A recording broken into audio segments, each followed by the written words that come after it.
Hello everybody, John Critchwell back here again with another video, and today I bring you once again another movie review. Yes, yesterday was the premiere of Dumb and Dumber 2, and as promised, I did say I was going to go see it, and here's my review of it.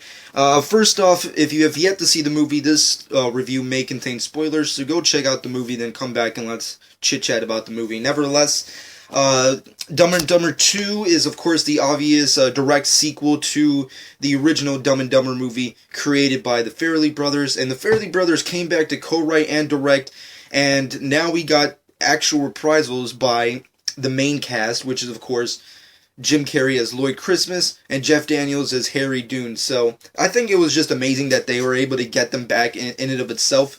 But not only that, we got some interesting new characters and actors to come back, and let's see what we got coming up. Laurie Holden, of course, plays the main antagonist. Now, you probably remember her from The Walking Dead, and we also got Kathleen Turner, which was pretty hysterical. I really liked her character. Brady Bloom also comes back as Billy the Blind Kid from the original film. Steve Tom is here as one of the main characters. Rachel Melvin is also here. She plays the supposed Harry adopted child. And Rob Riggle is back in this movie. I think it was pretty hysterical. I mean, I'm a huge Rob fan. I think he's been in awesome comedies. And every time you see him in a movie, you just feel like, oh, God, there's that fucking asshole. He's hysterical. I don't know. I think it's just because every time he's in a movie, he kind of steals the show. And I think my only regret with him in this movie is, like, even though he had a lot to do, he didn't get to do a lot of funny stuff, I think. I mean, like, he was in a lot of funny scenes, but I just wish they could have elaborated more on the comedic side.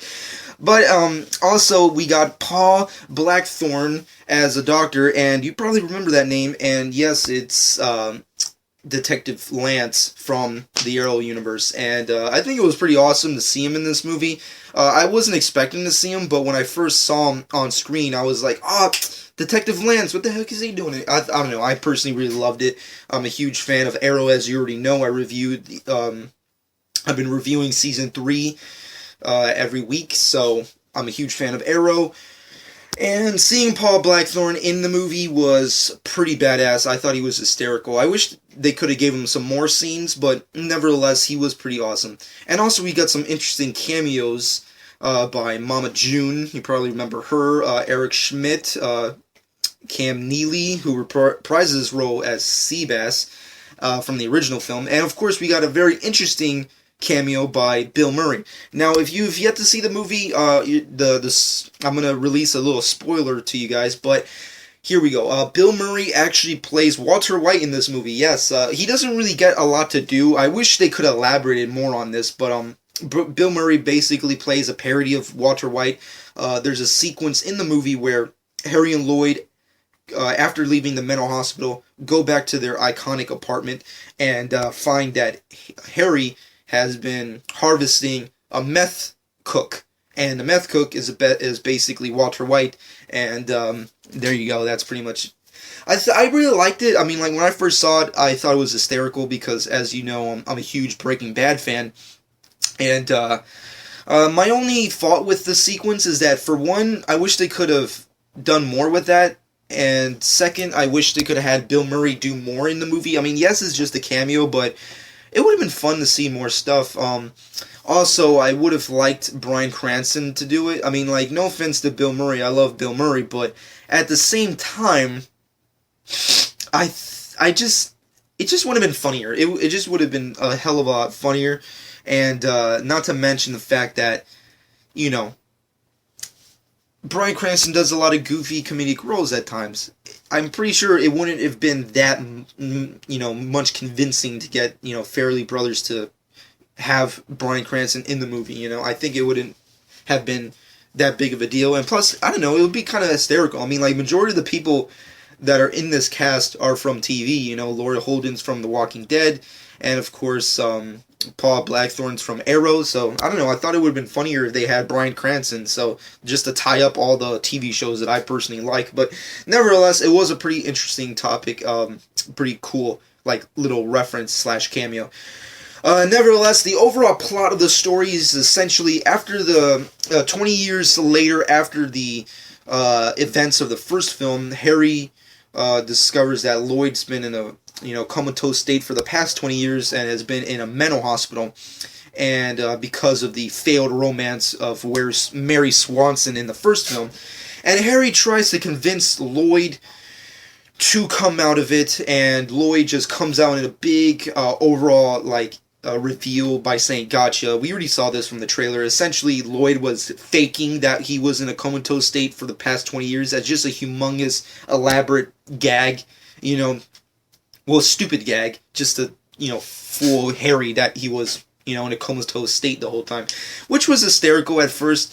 I wish they could have done more with that because it would have been a little bit funnier, but it was pretty hysterical. Moving off of that, going back to their roots, they discover that apparently Harry is suffering from a failed kidney and needs a kidney transplant, and they also discover at the same time that Harry supposedly has a daughter out there that he's never met, and they go out in a humongous typical road trip / adventure, misadventure if you will, to discover the daughter, try and reunite each other, and possibly get her to give up a kidney for Harry. And at the same time, Lloyd is trying to hook up with Harry's daughter because he has the hots for her, kind of similar in the first film. And that's the overall plot of the overall movie. And also we got a subplot behind that is essentially Harry's supposed daughter's new adopted family. Apparently Laurie's character plays the mistress of Harry's, Steve Tom's character, and she's trying to kill off them so she can inherit all the money, and also Rob Riggle essentially helps her out at trying to achieve that goal, and pretty much goes on from there. And of course is interrupted by Harry and Lloyd.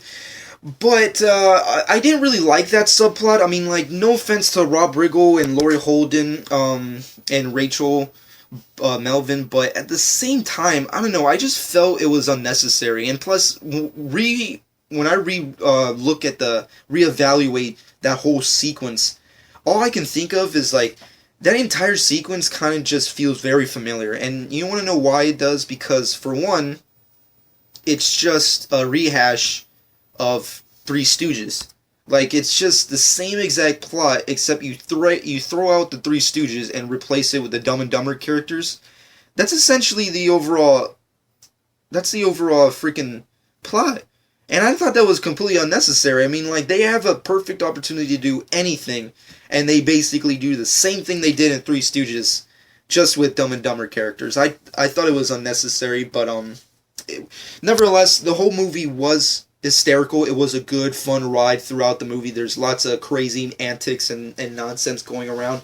Another thing I really didn't like was the fact that, for one, they didn't really get to do that many pop culture references. I mean, Lloyd in the reality of the actual film, he's been in a comatose state throughout the entire 20 years. I thought it would have been interesting just to have multiple pop culture references because he's been in a comatose state the whole time, just to refresh him. But it's kind of who cares? Let's just go and do this. I guess it's too obvious of a thing to do, but it would have just been fun. I mean, they did the Breaking Bad cameo reference. Why not just do more stuff like that? But anyways, the overall movie was awesome. It was hysterical. Every single moment in here is just awesome, crazy, stupid, funny stuff. I mean, if you love stupid comedies, you're going to love this. And I just love Jim Carrey and Jeff Daniels together. I mean, going into this movie, I knew Jim Carrey was going to be balls to the wall, crazy, funny. But at the same time, I didn't think Jeff Daniels would be able to do it because obviously for the past, several decades, Jeff Daniels has dedicated his majority of his work to serious film and television stuff. So I thought he's not going to be able to do it, but at a majority of points, I mean, Jeff Daniels actually is some crazier and wackier than Jim Carrey in moments in this movie. It's pretty fucked up. I mean, you probably, spoilers if you haven't seen it, but you probably see Jeff Daniels' ass more times than you would want to. So it's pretty that in and of itself pretty much tells that Jeff Daniels pretty much brings the heat, if you will, when it comes to this stupid comedy. Um, Nevertheless, the entire movie, of course, could have been a lot better, but what are you going to do? I mean, the first movie is so iconic and awesome, it's hard to do a sequel to top it, but I think it was reasonably a good comedy movie. I think it was as good as they ever could have done a sequel. Of course, critics have been bashing it lately and saying that it's obviously not as good as it could have been, but at the same time, what could it have been? I mean, like, it's a 20-year sequel in the making of a film that came out a really long time ago. I mean, like, and it was really iconic in and of itself at the time. So, obviously, the sequel's not going to be better, but I just love the fact that they were able to do what they were able to do. Jeff Daniels is awesome in this movie. Jim Carrey's obviously awesome in this movie. The Farrelly brothers did a great job at bringing these characters back and doing them justice. I personally love the movie. It was all awesome. The comedy was great. And if I had to rate this movie, I'd give it a good 7.5, even an 8 on a good day. I mean, like, it was that good. And that's not even me being nostalgic about it. Nostalgia aside, it's just a good comedy movie. I mean, like, if you want to filter out all the serious, crazy, animated stuff and crazy realistic, crazy CGI stuff that's going around lately, and not to mention the comic book stuff, then this is a good thing to filter it out with. I mean, like, I think it's one of the best comedies so far through the year. I mean, like, then again, I think it's the only comedy I've seen all year, then again. But, nevertheless, it was a pretty good movie. I love the first one. I love this one. It's a great sequel. Personally, I don't think it's better than the original film, but it is pretty good for what they were able to do and able to accomplish. But anyways, everyone was great. Jim Carrey was awesome. Jeff Daniels was awesome. Laurie Holden was good. Kathleen Turner was good. It was cool to see the Billy the Blind Kid again. Rob Riggle was hysterical, as always. He's always hysterical in every movie he does. Rachel Melvin was great with what she did. Although I felt it was unnecessary for her to be as dumb of a character as she was portrayed. But I think Rachel did good as what she was supposed to be. The sole purpose of her character was supposed to be, like, this really dumb but stupidly hot chick, which I guess she achieved. But I felt they could have not really gone that route, but it was good for what it was. And it also was really cool to see Paul Blackthorne in the movie and Bill Murray's Breaking Bad cameo, which was hysterically awesome. But also, you're probably wondering, it's like, wait a second, was there a cameo by another actress that we really wanted to see? No, not really, and I'm pretty sure what you're all thinking, Jennifer Lawrence, yes.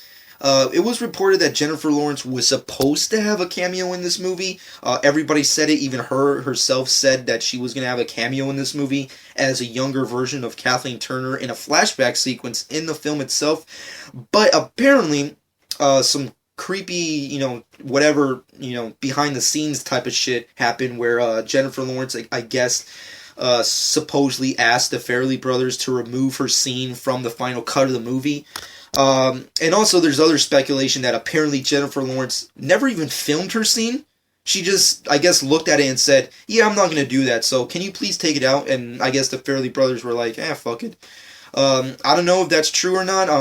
I guess we're going to have to wait for the Blu-ray DVD release to see if she actually shot any scenes, but as of right now, her cameo is not really seen in the film, nor, I guess, will we see it ever, but I was sad by that because, like, throughout the movie, I was just waiting. It was like, where's Jennifer Lawrence? We know she's gotta be in this movie. Where the fuck is she?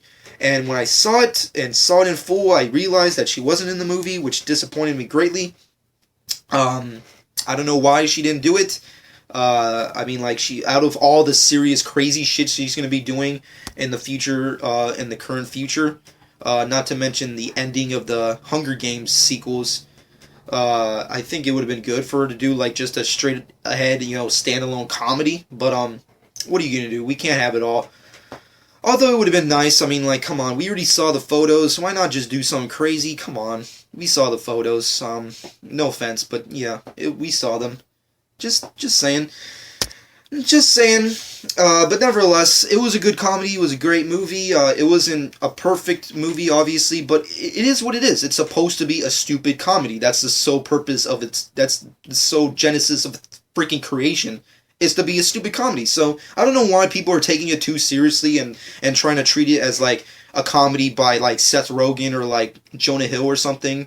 It's a Fairly Brothers movie, which means stupid comedies. That's the stupid buddy comedies. That's what they're that's the general gist of their movies. So I don't know why people are taking it too seriously, but for me personally, I loved it.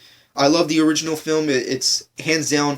When I look back at the original film, it was like legitimately the first comedy I ever really saw when I was growing up, and just to see this was just great.